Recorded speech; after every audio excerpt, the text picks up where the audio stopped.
na verdade, o plano de saúde, né? Que é muito importante. Você podia falar um pouco sobre isso, tanto de seguro de vida como plano de saúde, como que funciona hoje? O seguro de vida as pessoas não enxergam da forma que, eu vou morrer, né? Sim, Todo mundo sabe que vai morrer, mas ninguém pensa exatamente. que não. Eu Preciso não tenho me medo, programar. né? É como dizia Chico Xavier, né? Eu não tenho medo de morrer, só não tenho pressa, não é isso? É exatamente isso. Basicamente.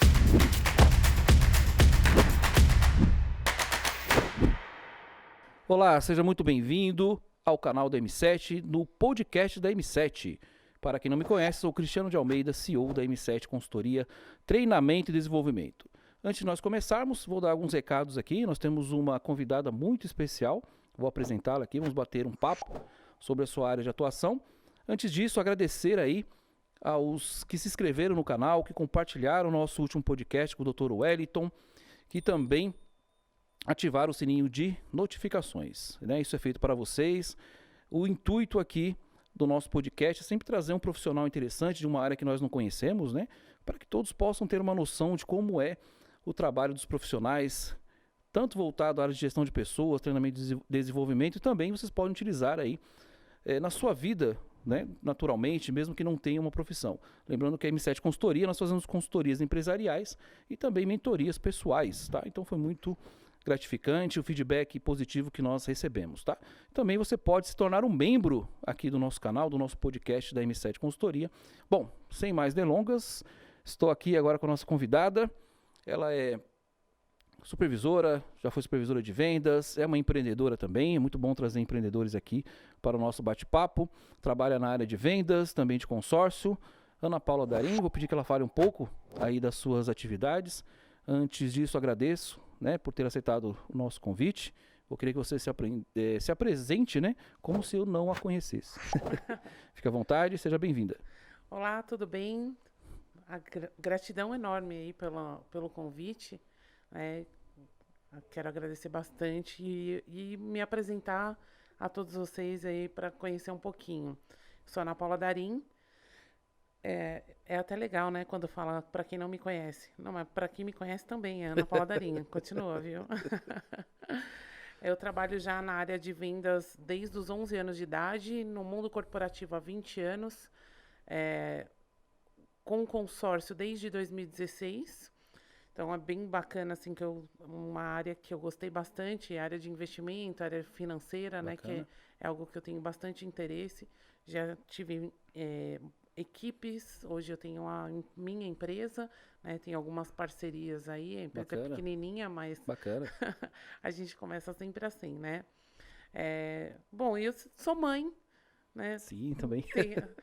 Sou empreendedora, sou mãe, eu precisei decidir escolher uma área que eu pudesse dar um pouco mais de atenção. Eu venho da área comercial corporativa, mas era varejista. E o varejo não tem hora, dia, nada. Sim. Aí a gente precisa mudar de ramo, foi onde eu entrei para o consórcio. Depois que eu fiz a faculdade, né, eu sou bacharel em administração, tenho ênfase em contabilidade, pós-graduação em administração financeira, certificação em gestão de pessoas e gestão empresarial. Então, eu tenho algum conhecimento aí na área de empreendedorismo e pessoas, né? Sim. Isso que é bacana. Um pouco de conhecimento só, né? Só um pouquinho, só. Atualmente você trabalha com vendas e consórcio, é isso? Eu trabalho com vendas e consórcio. Hoje eu trabalho muito focado em consórcio, né? Mas eu trabalho com outras coisas também. Então, a gente tem que tirar dinheiro de algum lugar. Sim, claro. Eu trabalho, além de consórcio, eu trabalho com vendas de planos de saúde também, né? E atualmente eu estou entrando no ramo de planejados também, que é uma área bem interessante, bem legal. Legal, e trabalho também com financiamento, né? Tanto o foco é em financiamento imobiliário, mas algumas coisas de automóvel também. Tá ok. Até nessa questão de consórcio, eu acho que tem um pouco de desinformação, né, no brasileiro em geral, né? Você poderia dizer para nós o que seria um consórcio, como que funciona? Eu sei, né? Por isso que nós trazemos sempre profissionais de outras áreas, né? Quando vier o consultor aqui, eu consigo conversar, né? Mas aqui, a nossa convidada, ela já é de uma outra área também de vendas, de consórcio, que acho que é a dúvida de todos, né? Por exemplo, eu tenho dúvidas, o mais que eu ouvi de consórcio é que você pode comprar um imóvel, não é isso? Ou móveis, né? automóveis, motos, alguma coisa assim, você paga e depois você recebe. Você poderia explicar? Falei mais ou menos basicamente aqui, que todo mundo tem a dúvida. Claro. Você poderia explicar para nós o que seria um consórcio, como que funciona? O consórcio nada mais é que um grupo de pessoas se autofinanciando para a retirada de um bem em comum. Né? O consórcio ele foi criado na década de 60 pelos funcionários do Banco do Brasil, baseados numa ideologia japonesa chamada Tamagotchi. Né? Bacana. Os japoneses eles tinham essa ideia de juntar dinheiro e contemplando as pessoas mensalmente. E os funcionários do Brasil, o funcionário do Banco do Brasil, eles criaram isso na década de 60, ou seja, o consórcio, sim, é brasileiro. É brasileiro, eu não sabia disso. E já foi exportado, inclusive, para outros países. Né? Outros países usam também essa forma de consórcio. O consórcio hoje, desde 2008, dia 10 de outubro de 2008, foi criada a Lei dos Consórcios para formalizar e legalizar muitas coisas, porque o consórcio nada mais é que um crédito também que fica disponível para o cliente. Entendi. Muitas pessoas hoje, por exemplo, 85% das pessoas que querem comprar um imóvel, eles buscam o financiamento por conta de não ter o dinheiro à vista e achar que não tem outra forma para comprar. Uma outra opção, né? Exatamente. E o consórcio, ele é um crédito, é uma linha de crédito também, é uma carta de crédito, assim como o financiamento é uma carta de crédito, porém é uma carta de crédito que, ao primeiro momento, você é um credor. Você, pagando as parcelas mensais, você está fazendo um investimento naquele valor. Um exemplo aí, 300 mil, por exemplo, num imóvel, você paga as parcelas no valor sobre 300 mil. Entendi. Né? A diferença do consórcio é que o consórcio ele tem a taxa administrativa apenas, né? A taxa administrativa, o seguro de vida que muitas administradoras não obrigam o cliente a pagar, mas que eu sugiro que pague por ser um longo tempo, em média 15 anos, né, que se paga pelo consórcio, e o fundo de reserva. Ou seja, o consórcio ele não tem juros. Então, ele é uma forma de compra muito mais barata do que um financiamento, por exemplo. Né? Entendi. O financiamento, você tem aí 30 anos para pagar num imóvel com taxa de juros, fora as outras taxas. Existem mais, fora a taxa de juros, existem mais outras 5 taxas que são incluídas num financiamento. O consórcio, você tem a taxa administrativa, o fundo de reserva, que é o fundo garantidor do grupo para que haja as contemplações mensais, né, através de sorteio pela Loteria Federal dentro daquele grupo, e lance. O lance nada mais é que uma antecipação de parcela. No financiamento, você teria que dar uma entrada e financiar o saldo devedor, por exemplo. O consórcio, você faz um crédito no valor total e com o que seria entrada você pode ofertar como lance. Né? Entendi. E aí você tem que acompanhar o grupo, tem uma série de análises que é feito para que haja essa contemplação antecipada. Mas pode fazer dessa forma. Então, o consórcio é uma forma muito mais barata de adquirir um bem. Sim, já cheguei a ouvir também a respeito dessa questão do lance, né? Então, por exemplo, para a gente simplificar, eu quero comprar um carro, o carro custa 80 mil reais, um exemplo. Aí eu não tenho como dispor desse valor de 80 mil reais, eu entro no consórcio e tem as empresas, né, como você trabalha nesse segmento. Isso. Ela vai então me passar ali as parcelas que eu tenho que pagar, as que eu posso pagar isso, por exemplo, 60 vezes de alguma coisa, 60 vezes de 80, 80 vezes de 1.000, é isso? Não exatamente, porque tem ainda a taxa administrativa. Tem mais uma taxa. Que porque aí, fazendo esse cálculo, seria sem juros, sem taxa, sem nada, né? Tentei colocar bem simplificado, né? Mas esqueci que tem os juros, tem as taxas. Não tem juros. As taxas administrativas. Isso. Tá. O consórcio, ele compõe a taxa administrativa e o fundo de reserva. Ok. Né? Então, basicamente, vamos pensar nisso aí. Seria 80 mil, certo, calculando 80 parcelas de R$1.000. Seria um grupo formando agora. Então, vamos pegar um exemplo. Entraria eu, você, o produtor, o rapaz do áudio e vídeo, mais a sua esposa, por exemplo. Entendi. Um grupo. São 5 pessoas querendo comprar, por exemplo, esse celular. Ok. Custe R$500. Ok. Só que pode pagar a parcela de R$100 cada. Então, são 5 pessoas pagando R$100. No primeiro mês, se arrecada R$500. Entendi. Certo? Aí há um sorteio entre as 5 pessoas, aí vamos supor que você seja o primeiro a ser sorteado, né? Tem sorteios também, né? Mensais. São sorteios mensais. Mas no caso do carro, por exemplo, é 80 mil, né? Aí 80 vezes de 1.000. Né? Espero que a conta esteja certa. Não tá. Assim, na questão, coloca-se a taxa administrativa. Sim. Então, em cima dos 1.000, tem uma taxa administrativa. Exato. Vamos pegar um exemplo de 20%, que é a média de 15%, 20%. Vamos pegar 20%. Okay. Então, seria 20% sobre 80 mil. Entendi. Um exemplo. Porque tem a taxa administrativa. Esses 20% é sobre o valor total diluído nas 80 parcelas, por exemplo. Okay. Tá. Aí eu vou pagando mensalmente, só que existem sorteios também. Existem os sorteios. Eu posso ser contemplado, essa palavra que é utilizada. Contemplação, exato. Eu posso ser contemplado no segundo mês. Pode acontecer de ser contemplado no primeiro mês. Bacana, entendi. Eu tenho um cliente que foi contemplado por sorteio no primeiro mês. Então, bacana. Os sorteios, eles ocorrem dentro do grupo, entre os participantes ativos, né, que estão em dia com as suas parcelas. E quando você entra num grupo de consórcio, que é chamado de grupo de consórcio, você adquire uma cota. Entendi. Você vira um cotista, né, que é um consorciado cotista. Então, assim, já ouvi essa expressão também. Você tem essa cota, com esse número de cota, você participa dos sorteios mensais. Né? Por exemplo, entrando num grupo não entraria o Cristiano, entraria a cota 023, por exemplo. Entendi.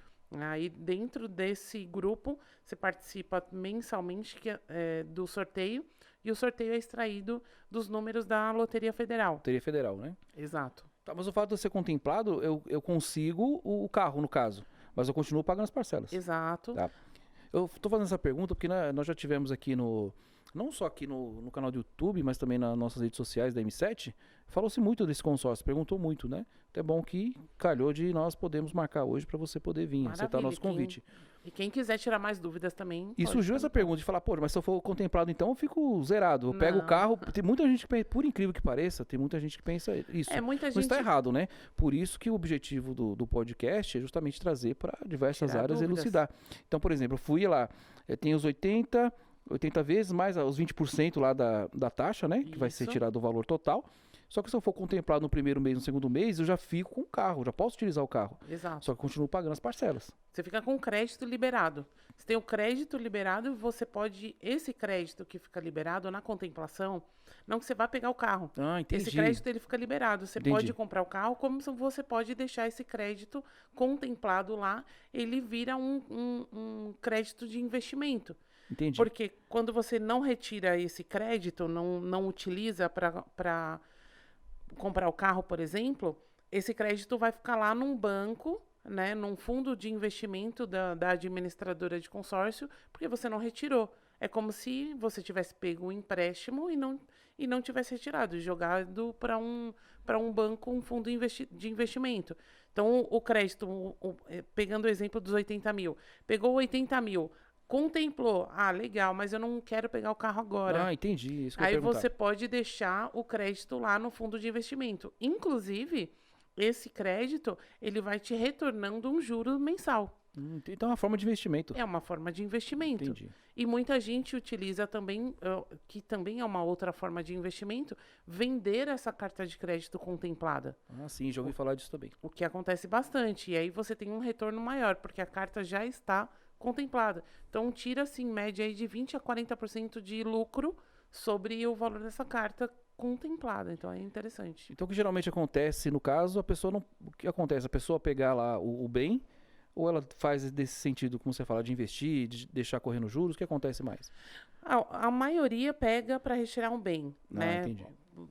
Pegando o exemplo do dono de transportadora. Os donos de transportadora, eles fazem muito investimento em consórcio, porque sai muito mais barato, né? Principalmente para compra de caminhão. O caminhoneiro, ele tem que ter... para pegar o primeiro caminhão, ele tem que provar que ele trabalha mais de 3 anos registrado. Então, tem muita burocracia para ele poder comprar um primeiro caminhão financiado. Sim. E aí ele recorre ao consórcio.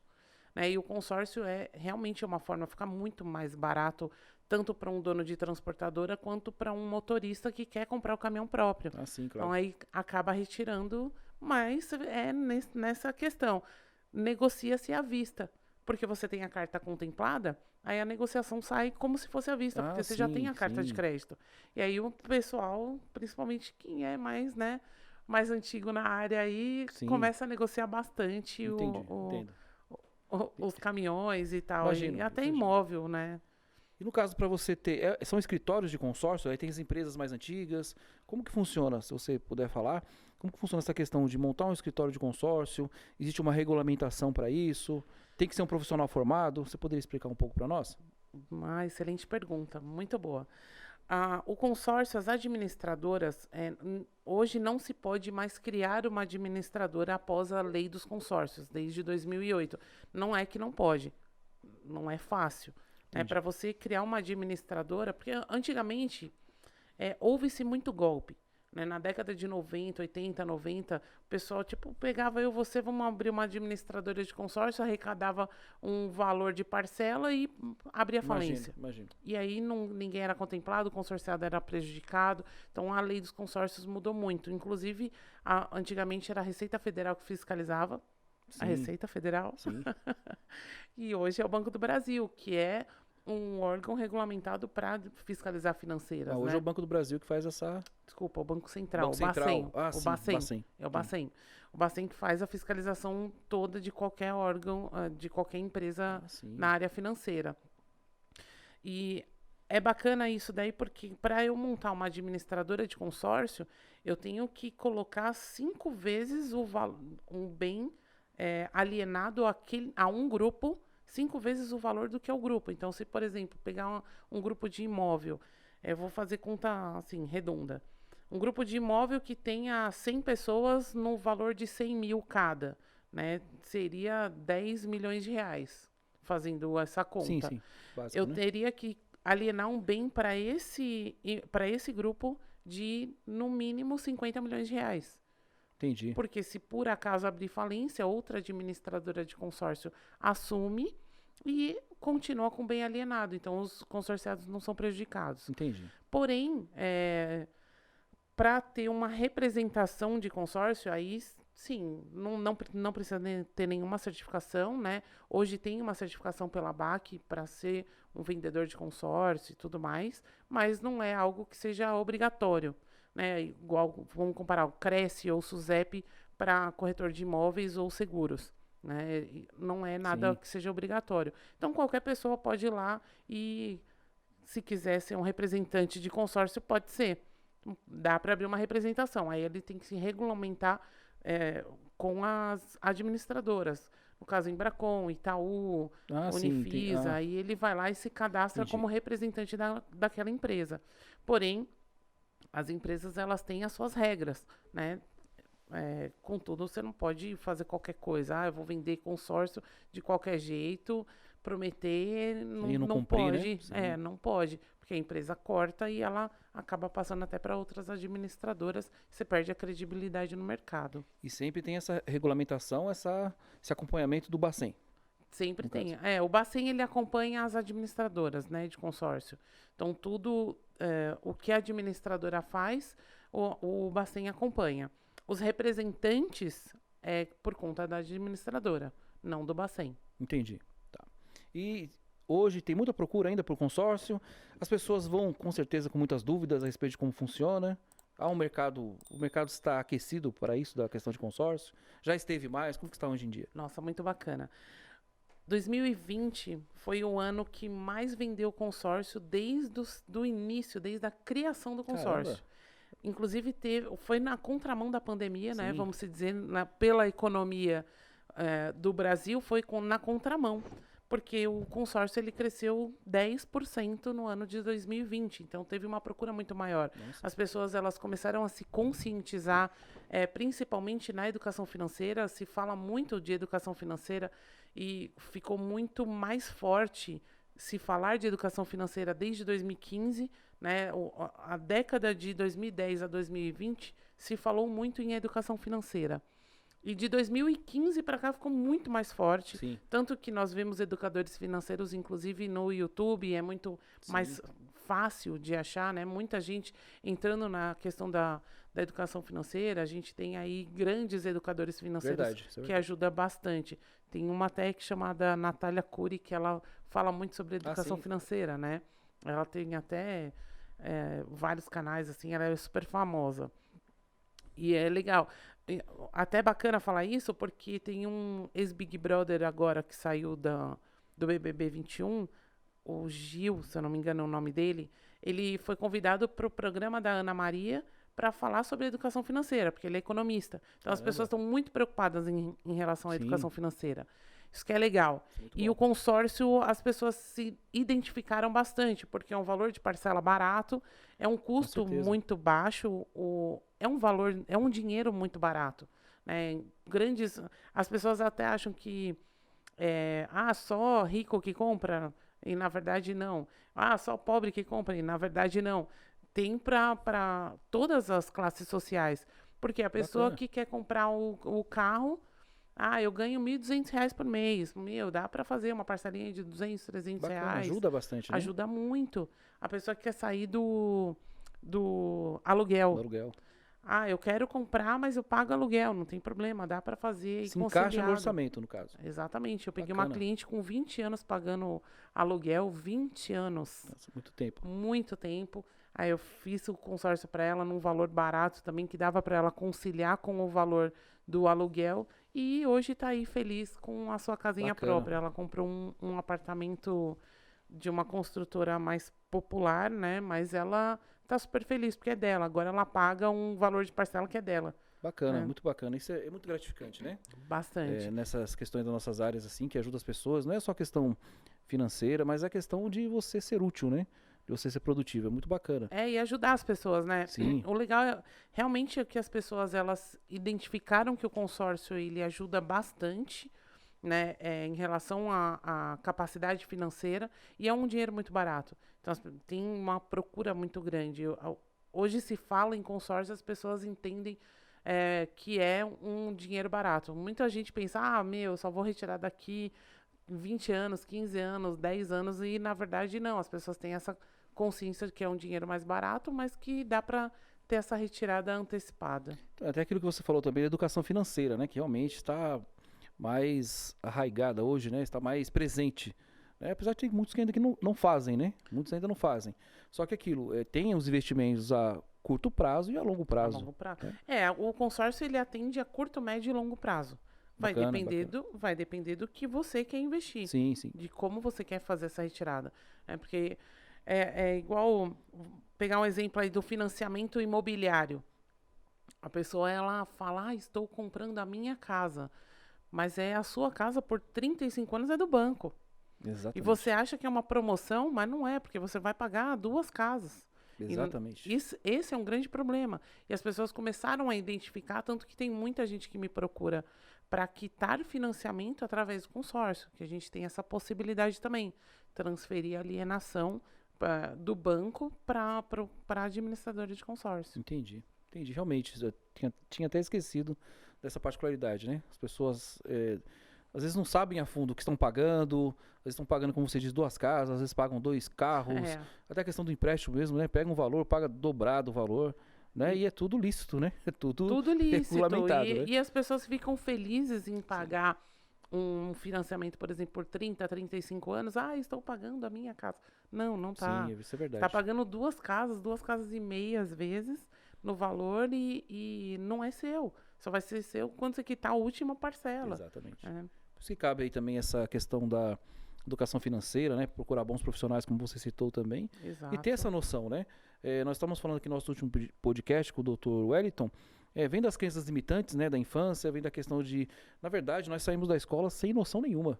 A escola não nos prepara financeiramente para saber como lidar com questões financeiras, para saber como que funcionam as empresas, o que eu posso ter ali na minha área profissional, o que eu posso ter para... não só de valores, né?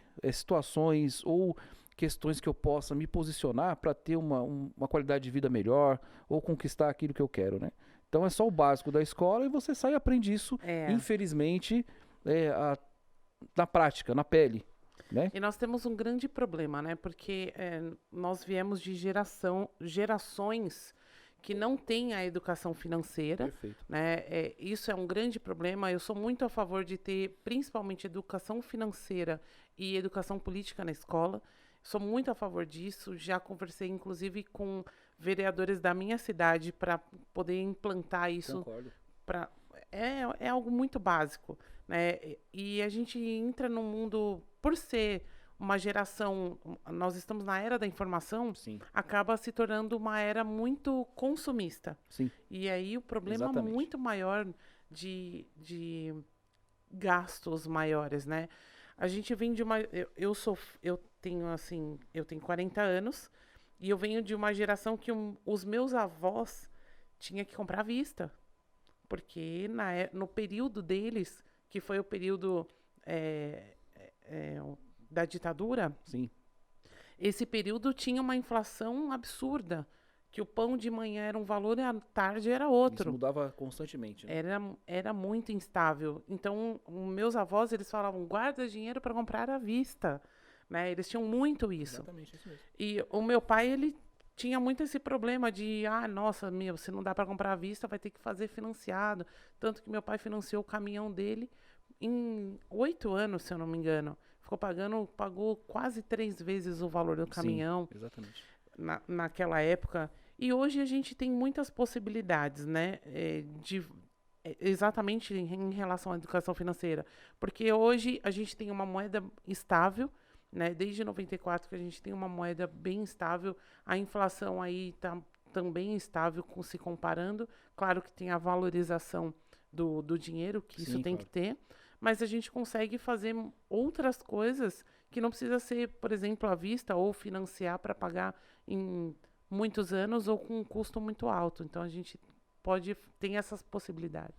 É a questão do planejamento, né, financeiro, questão de ter o pé no chão. Né? A gente fala muito aqui na M7 a questão de você ter um objetivo, ter um sonho, mas ter o pé no chão. Exato. Tem que ter estratégia, não é só Exato. vontade. Então a gente costuma falar vontade, estratégia e ação, mas tem que ter planejamento. A estratégia é uma coisa que essencial. Eu falo. Querer todo mundo quer. Sim. Mas começou a agir, começou a fazer, né? Eu quero ter um carro muito, muito top daqui 5 anos. Legal, beleza, mas o que você está fazendo hoje para ter esse carro depois? Perfeito. Eu quero sair do aluguel, mas o que você está fazendo hoje para poder sair do aluguel? Então, o consórcio ajuda muito nisso. E essa consciência que as pessoas muitas vezes não têm. E a gente acaba, nós como profissionais de consórcio, por exemplo, nós acabamos conscientizando algumas pessoas, porque quando eu faço a prospecção, que a nossa prospecção ela é 100% ativa. E 100% não, mas 99,9% é ativa, né? Então, quando você liga para um cliente, conscientizando ele de que o consórcio é uma forma de compra muito barata, a pessoa acaba pensando, poxa, eu nunca tinha pensado por esse lado. Eu nunca tinha realmente visto o consórcio dessa forma. Quando eu levo o consórcio para a pessoa, trazendo benefícios para a pessoa começa a rever. Porque o consórcio, ele é um meio. Só que as pessoas, elas não pensam no meio, elas pensam no fim. Exatamente. Né? Então, é isso que eu ia falar. As pessoas acordam pensando, poxa, eu quero comprar uma casa, eu quero comprar um carro, né? Dando exemplo, assim, os mais comuns, sim, né? Sim. Mas a pessoa, ela não pensa como ela vai comprar. Eu quero comprar uma casa. Puxa, mas eu não tenho dinheiro. O que eu vou fazer? Eu vou ter que ir para o financiamento. E, na verdade, não, você tem outras formas. Calma, pensa, né? E ninguém acorda pensando que vai comprar consórcio. As pessoas acabam pensando no fim. Mas o consórcio, ele é um meio para você conquistar o fim. E aí, quando você conscientiza as pessoas disso, de que é um custo muito barato, é um meio dela conquistar o bem, aí a pessoa acaba realmente analisando e fala, poxa, isso é bem legal, é interessante para mim. Bacana, muito bom saber essa parte do consórcio, é fantástico, tá? Inclusive não tinha essa noção, por isso que é sempre bom falar com um profissional da área. Mas falando um pouco, você falou também da questão do planejamento, isso tem a ver muito com o empreendedorismo, né? Porque o empreendedor, o dinheiro é um meio para ele chegar, não é um fim, né? Então é um meio para ele chegar onde ele quer. Né? A gente vai falar sobre a questão do empreendedorismo no último bloco. Tá? Muito bom. Vou perguntar agora para você a questão de vendas. Você trabalha com vendas também, de seguros, é isso? Eu trabalho com vendas de Plano de saúde. Plano de saúde. É uma forma de seguro saúde que é chamado, né? Mas o meu foco é seguro saúde mesmo. Que é legal, é necessário, é um mal necessário, né? Sim, é muito importante, né? É. Mas depois que a gente tem filho, né? Filho, sabe que é muito importante para a família, os seguros de vida também, né? E tem muitas pessoas que não pensam. Eu mesmo não pensava até pouco tempo atrás, né? Até antes de ter filho. Exatamente, né? O filho, né? O filho muda muito a nossa cabeça. Muda a nossa mentalidade, né? E muda realmente. E a gente começa a pensar, mas, poxa, se um dia eu faltar, o que eu vou deixar para minha esposa, vou deixar para meu filho, vou deixar para minha família? A questão do próprio seguro na verdade, do plano de saúde, né? Que é muito importante. Você podia falar um pouco sobre isso? Tanto de seguro de vida como plano de saúde, como funciona hoje? O seguro de vida as pessoas não enxergam da forma que, eu vou morrer, né? Todo mundo sabe que vai morrer, mas ninguém pensa que não. Preciso me programar. Né? É como dizia Chico Xavier, né? Eu não tenho medo de morrer, só não tenho pressa, não é isso? É exatamente isso. Basicamente. Todo mundo sabe que vai morrer, mas ninguém pensa, né? Eu vou morrer, o que eu vou deixar para os meus filhos? Exatamente. Né? O que eu vou deixar para o meu cônjuge? Exatamente. Vou deixar ao Léo, né? Exatamente isso mesmo. Então, o seguro de vida é muito importante. Inclusive, tem vários tipos de seguro de vida. Eu não sou especialista em seguro de vida, mas tem vários tipos de seguro de vida e que asseguram coisas diferentes, né? Isso é bem legal. Eu posso até indicar, quem quiser procurar, por exemplo, para algum seguro, eu posso indicar especialista em seguro de vida. Bacana. Agora, a gente deixa o link na descrição, né, do vídeo, podcast. Inclusive o seu também, a gente vai falar sobre isso também. Legal. Agora, em questão do seguro-saúde, é bem importante. É legal porque, assim, o seguro-saúde, nós temos hoje público, né, o SUS, que seria uma obrigatoriedade constitucional de dar uma qualidade de seguro-saúde para a população. Mas não é falando mal, não, porque o SUS para atendimento emergencial ele sempre é muito bom.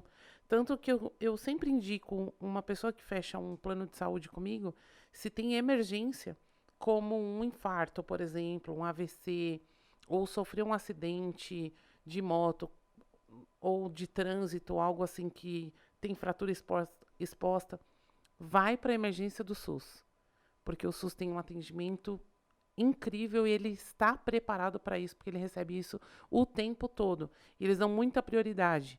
Né? A minha filha, eu tenho o plano de saúde Bradesco, e a minha filha teve apendicite, e eu levei ela para um hospital público em São Caetano, porque era mais próximo, né, chamado Márcia Braido. É um hospital municipal. Referência. Não vou falar que é ruim, porque é referência. Sim. Mas eu dei preferência lá porque lá eu sei que o atendimento seria muito rápido e foi realmente muito rápido. Em pouquíssimas horas ela já estava na mesa fazendo uma cirurgia. Então foi muito rápido. E quando é atendimento emergencial, eu sempre indico realmente ir para o SUS. Porém, nós temos as consultas, nós temos acompanhamentos. Exatamente. Né? O acompanhamento médico no SUS, a gente sabe que é muito precário, demora muito uma consulta. Muitas vezes não tem médico suficiente para atender. Né? Infelizmente, a gente está num país onde a corrupção ainda é muito grande. E a gente tem muita parte, muito médico laranja, por exemplo, só tem lá, aqui o quadro está completo, mas a gente sabe que não. Então, a gente tem esse grande problema. E é onde o seguro-saúde entra. E ele atende em questão de consulta, acompanhamento, né, até mesmo acompanhamento psiquiátrico ou psicológico, como o do Dr. Wellington, que estava aqui na semana passada. É bem interessante, porque as pessoas, hoje a gente está numa era de muita depressão, principalmente pós-pandemia, e a gente, uma das profissões que vão crescer muito é o psicólogo, né, pós-pandemia, então vamos precisar bastante de atendimento. Sim, nós falamos disso, né, no podcast passado, realmente, é verdade. E a terapia sempre é boa. Né? Sempre é bom, né? Sempre é bom, independente. Todo mundo achava que passar com psicólogo era louco, né? Ah, você é louco. Exatamente. Não, e não é. A gente tem a nossa loucura, que é normal, né, pelos dia a dia, mas a gente precisa, é necessário sim. Não só essa consulta que eu digo, mas qualquer tipo de consulta. O indicado do homem é passar a cada 6 meses com o médico para fazer o famoso check-up, né? Passar com um urologista para acompanhar também. É difícil o homem passar, né? Mas é recomendado. Exatamente, é recomendado. A mulher também que tem que fazer os exames rotineiros ginecológicos, principalmente, dentre o ginecológico, dentre eles tem outros acompanhamentos, o que no SUS não dá esse acompanhamento ideal. Né? Entendo. Principalmente em outras cidades, assim, que eu moro em São Caetano, lá tem um atendimento diferenciado, mas mesmo assim ainda é precário. Fora lá na cidade de São Paulo, eu vejo muita reclamação, é onde tem a maior venda de plano de saúde. Imagino. Na região metropolitana, e de fato é muito precário mesmo, tanto que nós temos planos de saúde de atendimento regional, só para a cidade de São Paulo, por exemplo, né? Então, ou só por uma região, esse aqui atende só na Zona Sul, porque São Paulo é uma região metropolitana muito grande. Sim. Então, tem focado por regiões, assim, Zona Sul, Zona Leste, então tem essas diferenças, é bem legal. E as pessoas acabam procurando por plano de saúde pela precariedade do SUS mesmo.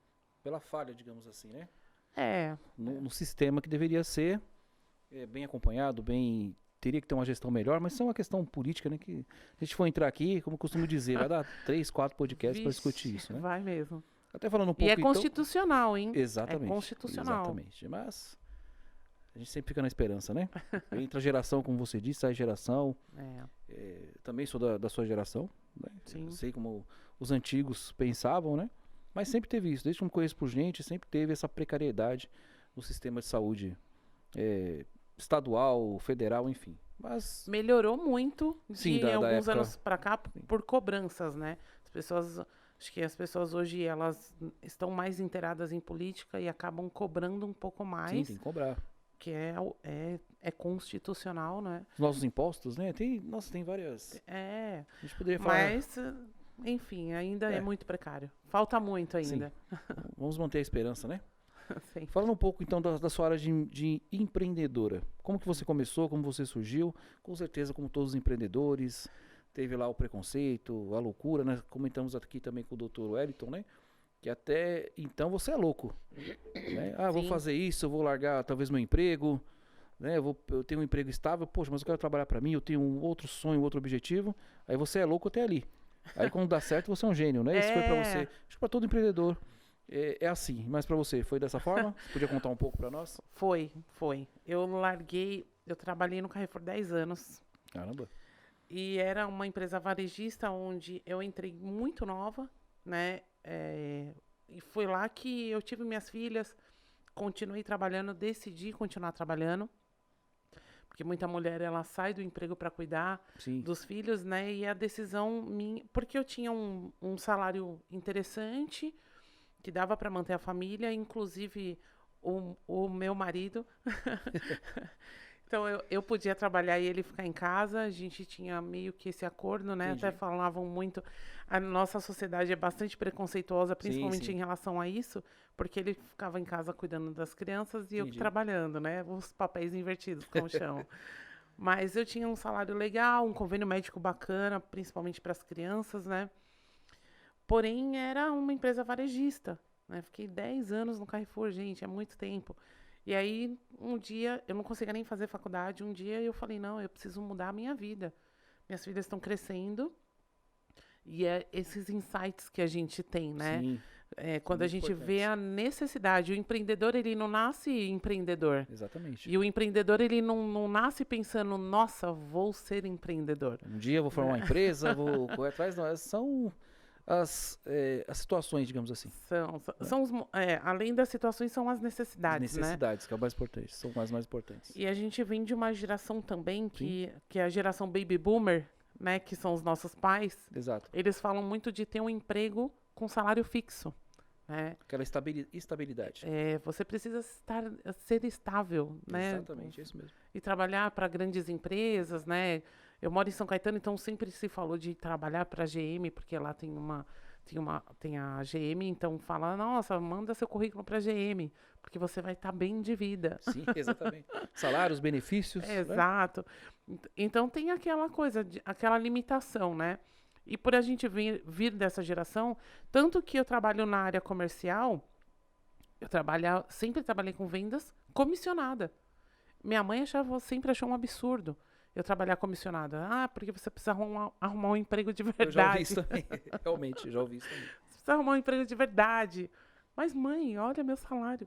Não, você precisa arrumar um emprego de verdade, porque um mês você ganha bem, outro mês você ganha mal. Tem essas particularidades. Né? Mas é instável. Mas a vida do vendedor é isso. O bom vendedor, ele vive da comissão. Vive da Às comissão. vezes não tem um salário, né?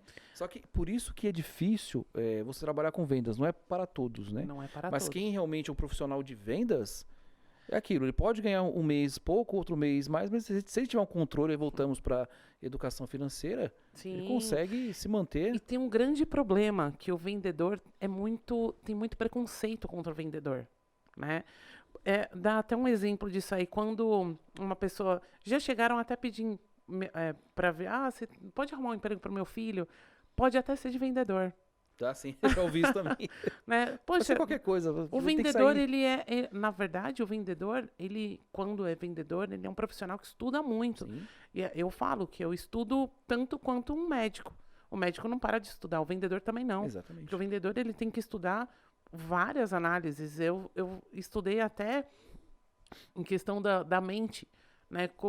O que pode ativar a felicidade do cliente, o que pode deixar o cliente frustrado, Exatamente. né? Analisar o cliente do visual, sinestésico, auditivo, para você se identificar e criar aquele rapport que a gente chama, né, com o cliente. Então, o vendedor, ele não para de estudar nunca, né? E essa parte de entrar com esse conhecimento para ser uma vendedora de alta performance, né, que a gente chama assim no meio, a gente precisa entender como é ser um vendedor, primeiramente, né? E o vendedor nada mais é que um empreendedor, Exatamente. porque é comissionado. Então, a gente aprende a ser vendedor. Tá bom, vou vender. Mas o vendedor, tem muito vendedor recepcionista, né? Aquele vendedor que você chega lá e fala, eu quero comprar essa caneca. Aí o cara, tá bom, vem aqui que eu vou tirar o pedido. Beleza, tá, mas o cara não te ofereceu nada. E esse cara, ele não é um profissional de alta performance. Sim. E aí eu identifiquei que eu precisava melhorar porque eu já estava limitada. Eu já tinha cargo na empresa, né? Eu tinha subido de cargo, mas além da limitação que eu tinha, tanto financeira quanto de crescimento profissional, eu tinha que me dedicar muitas horas de trabalho. E aí eu falei, não, eu preciso sair daqui, porque eu não conseguia nem fazer faculdade. Eu falei, eu preciso sair daqui. 10 anos de empresa, eu sentei na mesa e falei, eu quero minha demissão.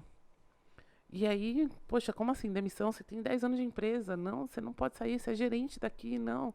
Aí veio até o diretor regional, o diretor regional que era do meu setor, diretor regional geral, e aí, por que você quer sair? Por que você quer? Bom, eu preciso sair, porque eu tenho outras situações e pedi demissão, 10 anos de empresa. 10 anos? 10 anos.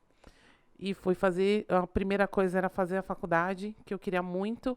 Não tinha sido o meu objetivo antes de fazer a faculdade de administração, mas eu percebi que eu precisava fazer a faculdade de administração por questões de administrar minha vida pessoal também, porque às vezes a gente não sabe nem administrar a nossa vida pessoal. Verdade. Nós falamos disso também. Então, precisava muito crescer como profissional e como pessoa, principalmente, né? Bacana. Aí eu, pensando nisso, fui fazer a faculdade e fiquei um ano não sabendo meio que para onde ir, porque eu tinha ficado 10 anos em uma empresa só. E um dos meus gerentes regionais saiu do Carrefour e foi para uma outra empresa chamada Fast Shop, que é uma empresa de eletroeletrônico também, de shopping. Aí eu falei com ele, né? Ele me convidou para voltar a trabalhar como vendas, também CLT. Eu falei, vou, né? É o que eu sei fazer, então eu vou. Sim. E é engraçado, porque o perfil do cliente é diferente de ambas as lojas. Do Carrefour, que eu vim de eletro, para Fast Shop, que é alto padrão. Até conhecimento de produto e tudo mais. Então, eu fui aprendendo a analisar pessoas dessa forma. Bacana. Porque foi um dos primeiros passos, né? Mas o mais legal é que, quando eu saí da Fast, eu já estava finalizando a minha faculdade. A Fast Shop me deu oportunidade, inclusive, para dar treinamento para pessoas. Eu viajei dando treinamento para vendedor, né? Tanto de técnica de venda quanto de conhecimento de produto, que isso foi bem legal também, um crescimento que eu tive profissional. Mas eu saí da Fest e fui trabalhar com venda de consórcio. Que eu falo que essa minha transição de sair do varejo para entrar no segmento financeiro, essa transição foi um passo muito grande na minha vida e foi onde eu adquiri muito conhecimento, cresci como pessoa e como profissional. Né? Eu melhorei muito como pessoa e melhorei muito como profissional. Foi onde eu fui fazer buscas, inclusive, de mentalização, que eu não acreditava em energia, não acreditava em lei da atração. Na verdade, eu nem tinha esse conhecimento, física quântica. Isso foi que fez eu mudar como pessoa e como profissional. Tanto que muita gente me admira muito como vendedora, né? E fala, eu quero ser vendedora como você. É legal, porque você se espelha, você inspira as pessoas. Exatamente, isso que é legal. Isso é muito bacana.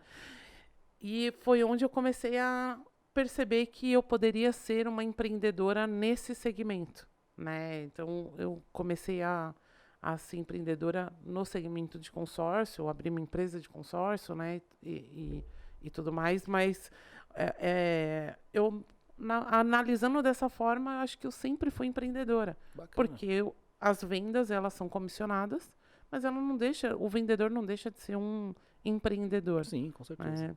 Por ser comissionado, por ser instável a comissão, por ser instável o salário mensal. Então, isso faz toda a diferença aí para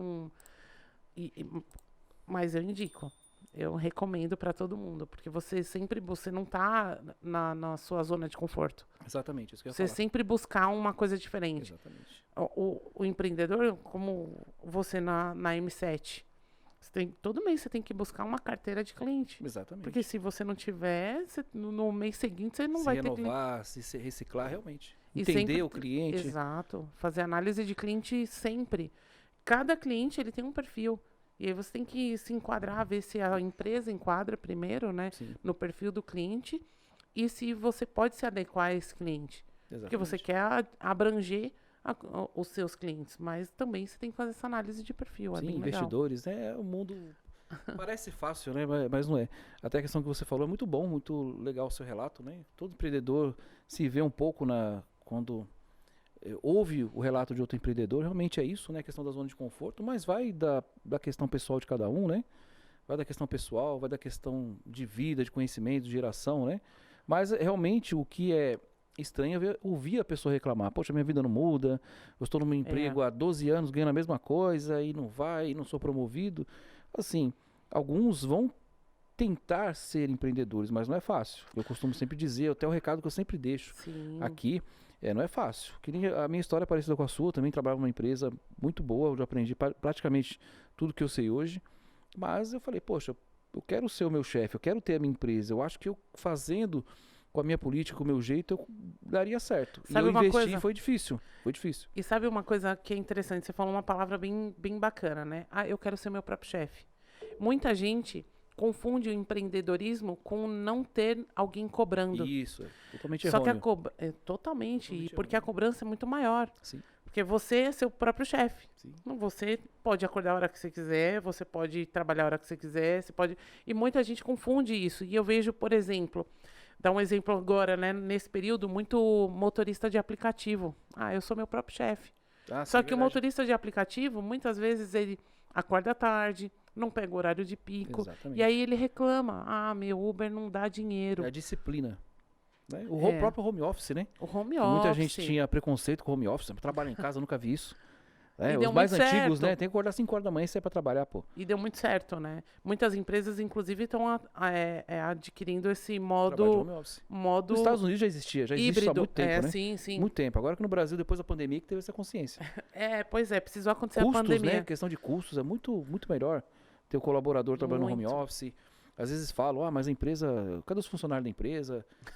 Hoje em dia, até o próprio escritório, não existe mais aquele escritório alugado. Você paga um aluguel. Tem o coworking, que você aluga ali para necessidade, não é isso? Você pode alugar um coworking. E assim, antigamente, o chefe, vamos dizer assim, né, o líder, ele queria ver as pessoas. Né? Ele queria ter muito controle sobre as pessoas. E, na verdade, não precisa. O próprio Google trouxe isso, né? Eu não preciso Sim, dar fantástico. horário. A pessoa, ela tem que entregar projetos. O vendedor, basicamente, o empreendedor, ele é assim, eu Exatamente. preciso entregar número, né? Muita gente confunde o empreendedor de ser seu próprio chefe e não ter horário, mas acha que vai ficar 3 meses viajando em Dubai enquanto está entrando dinheiro. Não, não é assim. É totalmente errôneo. Acordar 4, 5 horas da manhã e dormir meia-noite. É aquilo que eu costumo dizer, meu chefe é muito chato. Meu chefe é muito chato. Ele quer que eu acorde 7 horas da manhã, que eu trabalhe 12 horas, 16 horas por dia, porque senão as coisas não andam. Né? Às vezes tirar férias é uma semana, e olha lá, uma semana com o celular do lado. Tirar férias é luxo. Programando as coisas, então meu chefe é muito chato. Tem até a questão que você falou muito interessante, né? Vou ser meu chefe, vou acordar a hora que eu quiser, não. Aí que você tem que trabalhar o dobro, o triplo para poder manter a sua empresa, os seus colaboradores, as pessoas que dependem de você, os seus clientes, né? Tem que ter um trabalho de qualidade. E até a questão que você falou que é muito importante, né? É a questão de ser empreendedor, de achar que é tudo fácil, que é tudo mil maravilhas, né? E a questão da disciplina, que é muito importante. A disciplina é o mais importante. As pessoas, elas... Uma coisa que eu sempre falo para todo mundo, tem uma segunda renda. Exatamente. E de preferência, tem uma renda que entre de forma passiva. Né? Procure essa forma de... Por isso que, né, falar, você vende consórcio, você vende plano de saúde, agora móveis planejados, vendo. Porque eu preciso ter rendas de várias formas. Exatamente. Eu não posso depender só de uma. Como uma empresa, vou pegar até o exemplo da M7. Se a M7 prestar consultoria para uma empresa só e essa empresa rescindir o contrato, quebra. Exatamente. Isso aconteceu na época, eu até me recordo, na época dos outdoors em São Paulo, que foi proibido os outdoors em São Paulo, e uma empresa prestava serviço para uma grande empresa. Eu não me recordo. Eu lembro dessa época. Eu não lembro se era Carrefour, Extra, algo assim.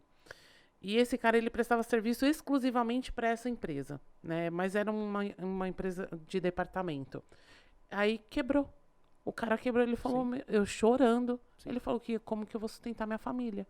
Porque ele só tinha uma forma de renda, uma pessoa só que ele prestava serviço. Exatamente. E, na verdade, a gente tem que ter a nossa... o cara tem o salário, o cara que está 12 anos na empresa, ele tem o salário dele. Ele pode até reclamar do chefe, minha vida não muda e tal. Mas tudo bem. Faz algo que entre uma renda passiva. Um investimento, é uma coisa que faça o dinheiro dele render, né? Exatamente. Nem que for no Tesouro Direto. Que é uma forma de investimento muito simples, muito básica. Exatamente. Para um investidor bem... que está começando agora, quer entender um pouco mais sobre investimento, mas que tem uma forma de renda passiva e essa renda possa te trazer um retorno, né? Todo mundo tem que ter a via de duas mãos, né? Você pode dar aqui, mas você tem que receber de alguma forma. E quando você fica cômodo para você, tudo que fica cômodo, o comodismo, ele não causa desconforto e aí você não se mexe. Exatamente, terrível. Então, isso é bem...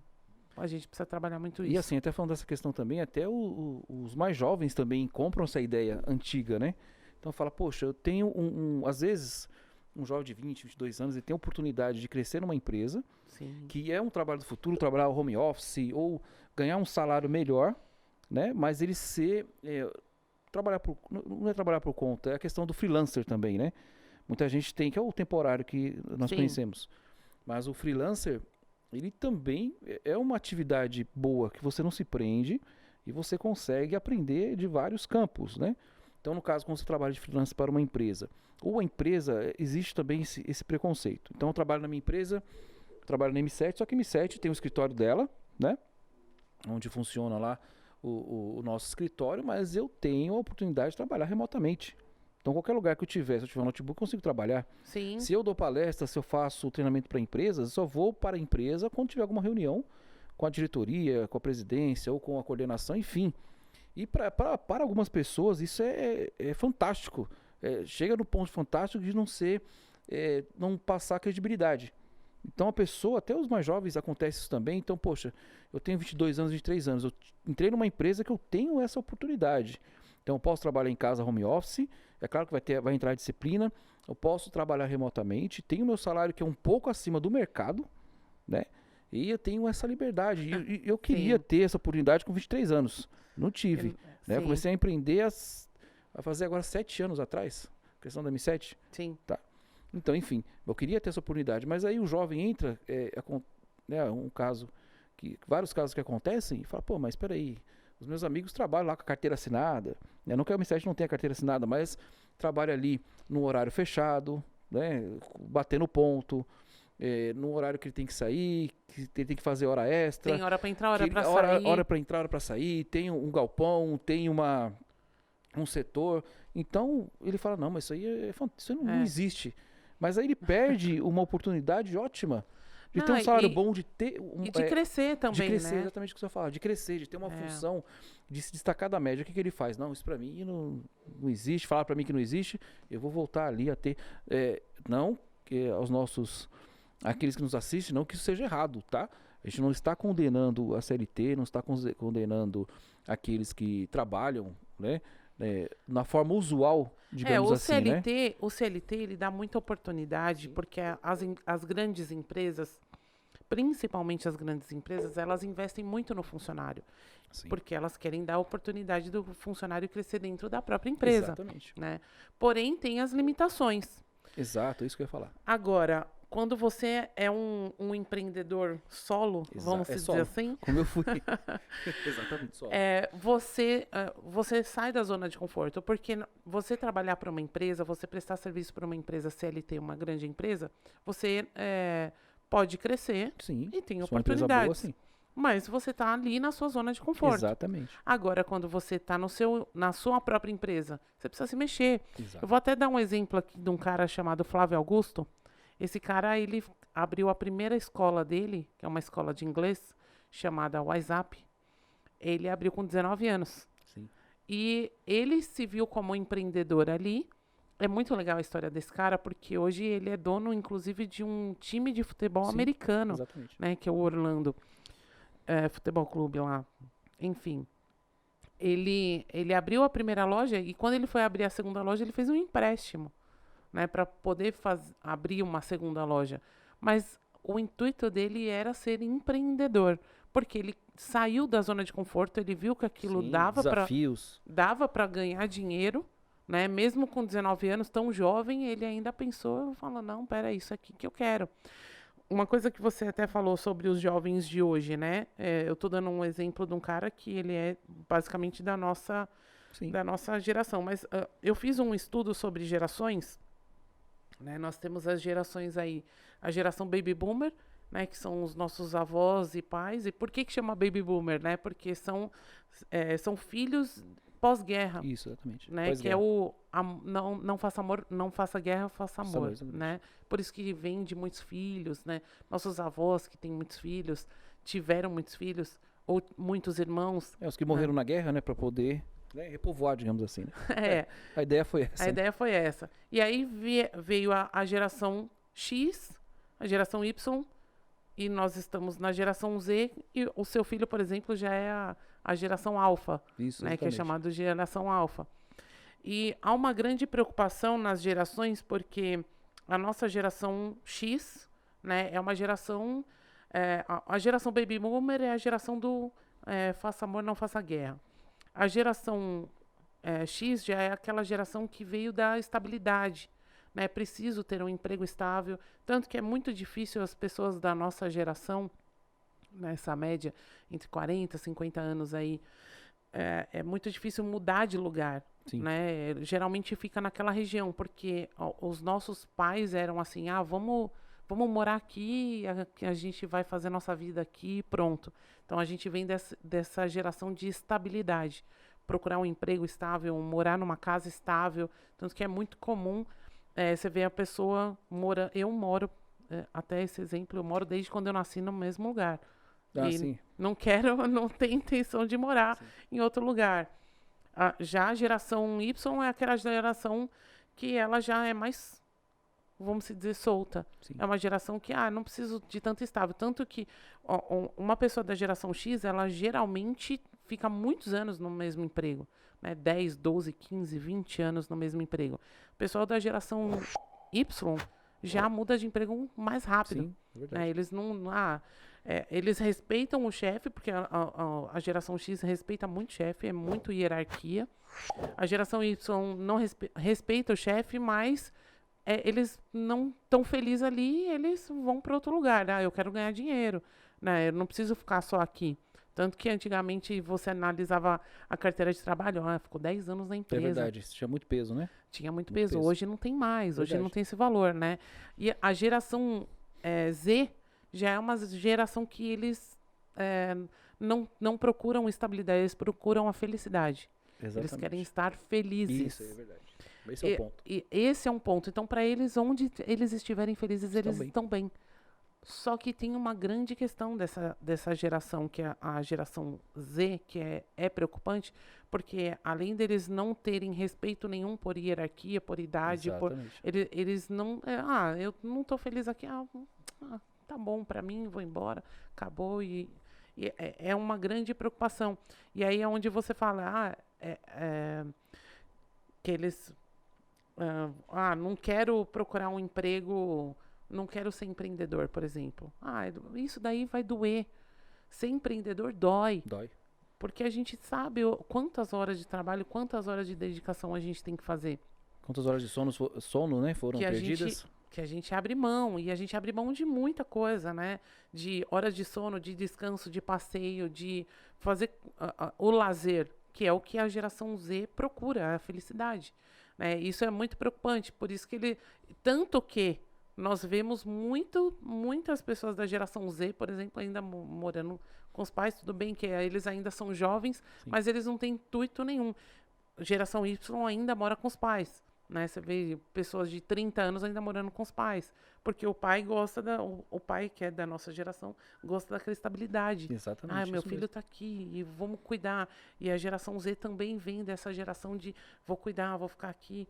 E como eles estão em busca de felicidade, então, eu estou feliz aqui com a minha mãe e com meu pai. Né? Eles não têm muita questão de sair, vou empreender. É muito difícil. Né? Hoje existe até escola de negócios para adolescentes.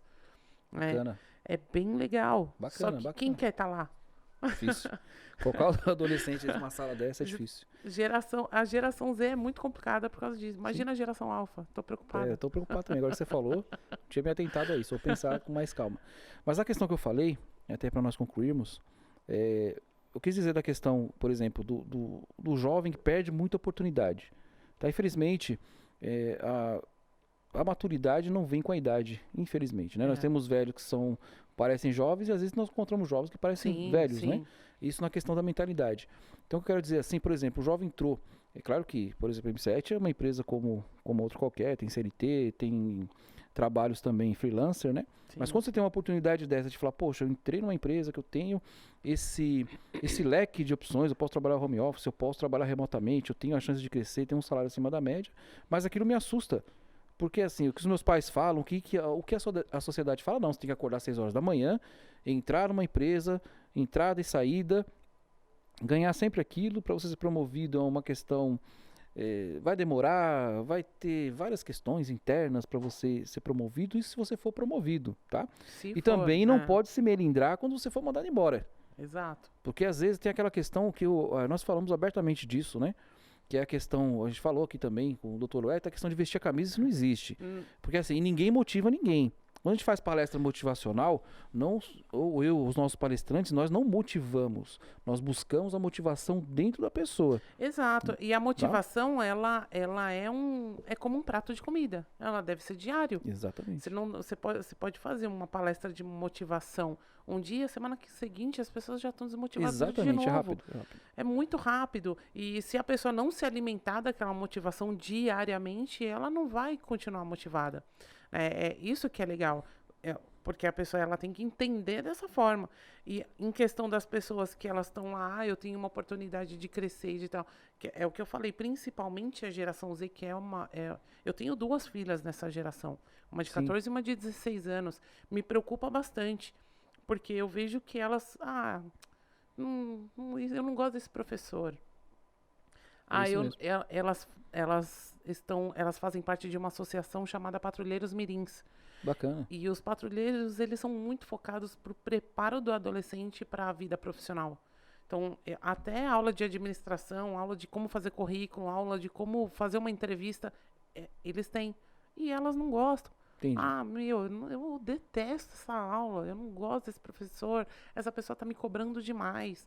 Então, tem essas questões aí da hierarquia, do respeito. Não tem respeito. Eles não têm, infelizmente. E aí é onde entra a questão de... Eu me culpo, porque eu dei muita coisa. Eu não deixei elas passarem nenhuma necessidade. Sim. Nunca passaram uma dificuldade. Sim. Na minha época, eu usei um tênis e uma calça jeans para ir na escola o ano inteiro. Entendi. Tanto que eu comecei a trabalhar com 11 anos para poder ajudar meu pai. Entendi. Né? E elas nunca passaram por necessidade. Tem notebook bom, sim, tem celular de última geração, roupa, tênis. Então, essas questões da necessidade, que elas estão na zona de conforto delas. Né? A geração Z hoje, geralmente, você pode reparar que eles estão na zona de conforto. E é onde a gente vê que não vou trabalhar, eu não preciso. Minha mãe tá lá em casa, faz comida, minha roupa tá limpinha, passada. Eu tenho a minha cama, pra que eu vou trabalhar? Isso aqui tem uma pessoa chata me cobrando, eu não preciso disso. Então, a necessidade é onde faz com que as pessoas evoluam. A necessidade. Por isso que nós, como empreendedores, nós saímos da nossa zona de conforto e procuramos algo melhor. Porque, vamos se dizer assim, a água bateu na bunda. Sim. Quando seu filho nasceu, por exemplo, você viu algumas necessidades que não tinha visto. Exatamente, é verdade. É isso mesmo. Eu vi essas necessidades quando as minhas filhas nasceram. De ter um convênio médico bom, de ter uma qualidade de vida melhor. É um erro. Pode ter sido um erro, porque eu dei coisas demais. Sim. Né? Mas de uma contrapartida, é aquilo que você falou da questão da geração, né? Infelizmente. Mas é aquilo que nós temos que pensar também.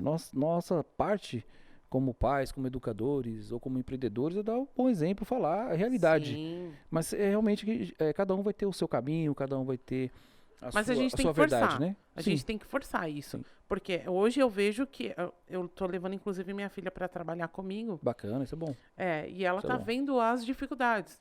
Né, de tipo, eu preciso fazer isso aqui, senão eu não tenho. E é uma cadeia de coisas, exatamente, né? Isso é muito Aí bom. ela começa a entender necessidades. Com 16 anos, eu preciso que ela entenda, para que com 20 ela esteja melhor preparada. Exatamente. Né? Não é simplesmente, eu quero fazer uma faculdade de medicina, por exemplo, como ela quer fazer. Ela quer fazer medicina? Eu quero fazer faculdade de medicina, beleza. Mas e depois de formada? Ela vai ser o quê? Aquela médica que vai ficar sentada na sala sem ver necessidade de ninguém, entende? Perfeito. Então a gente tem que preparar. Uma ótima colocação. Ana, muito obrigado por estar aqui presente, obrigado por ter aceitado o nosso convite. Foi um bate-papo excelente. Eu que agradeço. Muito bacana. Foi muito bacana. Espero que todos tenham gostado. Com certeza gostaram. Deixa aí os seus comentários. Espero que você possa voltar futuramente para nós falarmos de outros assuntos também, tá? Sem dúvida. O bate-papo foi bem legal mesmo e bem produtivo. Seja sempre bem-vinda. Agradeço muito o convite e é uma honra estar aqui. A honra é nossa. Seja sempre bem-vinda. Obrigado por vocês terem ficado até o final, ter assistido esse podcast. Deixa aí nos comentários. Eu falei muito aí no começo do nosso vídeo. Não precisa falar de curtir, né? Não vou falar de novo que vocês têm que curtir aí. Vocês precisam curtir. Ativar o sininho, compartilhar. Acho que isso não é preciso falar novamente, né? E façam comentários no podcast. Isso é muito bom. Comentários que é muito bem interessante. Tá? Um excelente retorno a você. Obrigado novamente por estarem aqui. Lanço a campanha novamente, tá? Quantas vezes eu falei entendi. Quantas vezes eu falei bacana, vocês vão ganhar uma mentoria grátis. Nos últimos comentários nós não recebemos, tá? E sempre deixar uma mensagem final, que nós sempre deixamos aqui, que eu sempre deixo. Não se esqueçam nunca que o sucesso é a soma de pequenos atos repetidos dia após dia. M7 Consultoria.